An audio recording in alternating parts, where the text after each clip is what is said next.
MS Excel में calendar कैसे तैयार करते हैं, चलो हम उसको विस्तृत रूप में जानने से कोशिश करते हैं। तो सबसे पहले एक्सेल खोल के उसमें लिख देना है संडे, और संडे को सेलेक्ट करके उसको ड्रैग कर देना है, तो वो अपने आप संडे मंडे ट्यूसडे सैटरडे तक लिखा जाएगा। और उसके बाद ऊपर वाले रेंज को सेलेक्ट करके मर्ज एंड सेंटर कर देना है।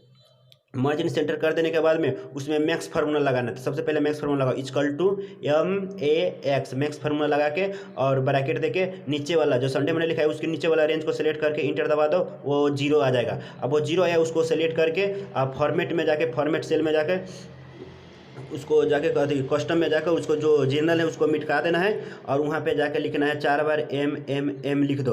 M लिखने के बाद में वो अपने आप जनवरी में बदल जाएगा, और जनवरी आ जाने का। आप देखिए कि 2022 साल के हम बना रहे हैं कैलेंडर। 2022 साल में जो 1 जनवरी था वो कौन दिन में 1 जनवरी हुआ था, संडे को हुआ कि या सैटरडे को हुआ था? तो सैटरडे के दिन 1 जनवरी हुआ था। तो 1 जनवरी सैटरडे में जाके लिख देना है 1 महीना 1 तारीख 2022, और इसको जाकर फिर से फॉर्मेट सेल में जाकर, फॉर्मेट सेल में जाके इसको फिर से कस्टम में जाके इसको उसको हटा के एक बार लिख देना है डी लिख देने के बाद में इसको ओके कर दो। ओके करने के बाद यहाँ 1 हो जाएगा। तो देखिए सैटरडे के दिन हुआ था 1 तारीख, तो 2 तारीख कौन दिन हो जाएगा? संडे को होगा। तो संडे में जाके लिख देना इक्वल टू 1 तारीख प्लस 1 लिखेगा तो 2 तारीख हो जाएगा। तो फिर जाके मंडे का लिखना इक्वल टू 2 तारीख प्लस 1 करेगा तो 3 तारीख हो जाएगा। अब 3 को सेलेक्ट करके उसको ड्रैग कर देना है, तो वो अपने आप उसको ड्रैग कर दो। अब उसके बाद ऊपर वाले रेंज को सेलेक्ट करके उसको नीचे से ड्रैग कर दो, तो अपने आप आ जाएगा, पूरे के पूरे लिखा जाएगा। अब यहाँ देखिए कि जो जनवरी वाला था वो 31 तारीख की मात्रा था, तो उसको फालतू चीज़ को डिलीट करके हटा देना है। अब यहाँ पे देखिए कि जनवरी के कैलेंडर तैयार हो चुका है। अब उसके बाद में इसको सेलेक्ट करके इसको ऑटोमिट फॉर्मेट में जाके इसको auto fit format column with कर देना, और उसके बाद में इसको सेलेक्ट करके बोल्ड कर दो, और उसके बाद में बॉर्डर हाल देना, इसको ऑल बॉर्डर कर दो। उसके बाद में इसको कलर जो सैटरडे है उसको कलर कर दो, और इसमें थोड़ा कलर वलर कर दो कि थोड़ा अच्छा देखने के लिए, अट्रैक्टिव देखने के लिए इसको थोड़ा कलर वलर कर देना। अट्रैक्टिव देखने के लिए यहाँ पे कलर कर दो, जो चाहे कलर कर दो। अब इसको सेलेक्ट करके पूरा जनवरी महीना का सेलेक्ट करके इसको कंट्रोल-C से कॉपी कर लेना और उसको पेस्ट कर दो। जैसे ही पेस्ट करेगा तो फिर से वो उसका डुप्लीकेट आ जाएगा। अब यहाँ पर देखना है कि जो जनवरी था उसका लास्ट जो तारीख था वो कौन दिन का सुधा था, मंडे के दिन सुधा था। तो यहाँ पर देखिए कि मंडे में 31 तारीख सुधा था, तो फरवरी शुरू होगा तो कौन दिन से शुरू होगा? ट्यूसडे से शुरू होगा। तो इसीलिए ट्यूसडे में जाकर लिखना है कि इक्वल टू जनवरी के लास्ट तारीख का प्लस 1 लिखो, तो वो एक अपने आप फरवरी में बदल जाएगा। फिर उसके बाद में लिखना इक्वल टू फरवरी की 1 तारीख का प्लस 1 करेगा तो 2 हो जाएगा। अब फिर से वो 2 को सेलेक्ट करके उसको ड्रैग कर दो, ये अपने आप ऑटोमेटिक पूरा चेंज हो जाएगा। यहाँ पर देखिए पूरा चेंज हो गया।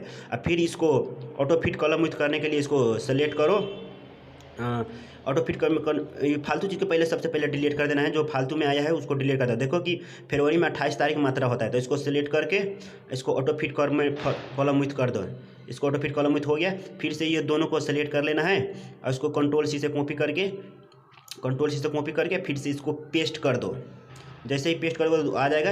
अब फिर से जैसे फरवरी में किया था चेंज, वो उसी तरह से इसको इसमें भी चेंज करना था। देखिए फरवरी में जो हुआ था लास्ट तारीख कौन दिन का था? मंडे को था। ट्यूसडे से शुरू करो, इक्वल टू लास्ट तारीख प्लस उसे करके फिर से यहाँ सेलेक्ट करके उसको ड्रैग कर दो, ये अपने आप मार्च अपने आप पूरा चेंज हो जाएगा। अब फिर से यहाँ देखिए मार्च जो महीना था वो लास्ट मार्च के महीना जो थर्सडे में सुधा था, थर्सडे शुरू दिया था, तो मार्च अप्रैल कौन दिन से शुरू होगा? फ्राइडे से शुरू होगा। तो आप यहाँ पर फ्राइडे पर जाकर फार्मूला यूज करना है। पहले इसको ऑटो फिट फॉर्मेट कर लेते हैं। फॉर्मेट से जाकर ऑटो फिट कॉलम विथ कर लिया है, उसको कॉलम विथ कर लिया। अब यहाँ पे देखिए फ्राइडे से शुरू करना है, तो फ्राइडे में जाओ, फ्राइडे यहाँ थर्सडे को शुरू हुआ था, फ्राइडे में जाकर इक्वल टू यानी कि मार्च के लास्ट तारीख अब प्लस 1 कर दो। मार्च के लास्ट तारीख प्लस 1 करो, ये अपने आप चेंज होगा। ये देखिए जो इग्नोर देखा है उसको आगे को जाकर डिलीट कर देना, आगे का डिलीट कर दो। अभी हो गया है।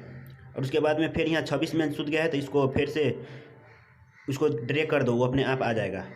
अब फिर से ये जो नीचे का चीज़ है उसको डिलीट कर देना, जो फालतू में आता है ना उसको हमेशा डिलीट कर देना है आपको। अब फिर से ये पूरा को सेलेक्ट करके इसको इस तरफ स्क्रॉल कर लेता हूँ। अब फिर से इसको पूरा कैसे सेलेक्ट करो, जनवरी फरवरी मार्च अप्रैल तक को सेलेक्ट कर लेता हूँ। फिर से इसको सेलेक्ट करके कंट्रोल सी से कॉपी कर लेना है, उसके बाद में पेस्ट कर दो तो फिर से उसको डुप्लीकेट आ गया, ऊपर जितना जितना था उसका डुप्लीकेट आ गया है।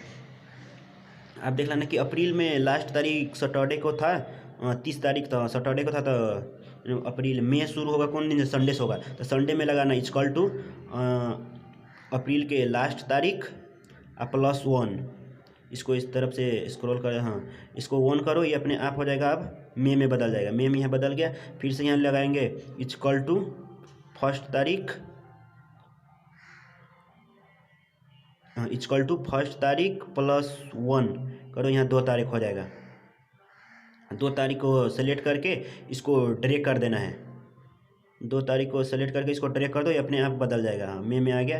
अब यहाँ पे अप्रैल मई जून जुलाई अगस्त अपने आप आ गया है। फिर से इसको पूरे इसको सेलेक्ट कर देना, सेकेंड वाला रो को पूरे को सेलेक्ट कर दो और उसको कंट्रोल सी से कॉपी करके यहाँ पे पेस्ट करो, अपने आप सब आ जाएगा। यहाँ पे देखिए यहाँ आ गया, जून जुलाई अगस्त सितंबर अक्टूबर नवंबर दिसंबर तक यहाँ पर आ जाएगा। तो आप MS एक्सेल में इसी तरह से आप कैलेंडर तैयार कर सकते हो। तो ये एक्सेल में कैलेंडर तैयार करने में कोई ज़्यादा भीड़ नहीं है। यहाँ इसी तरह से आप भी सजीलो तरीक़ा से यहाँ पे कैलेंडर तैयार कर सकते हो। तो धन्यवाद, थैंक यू।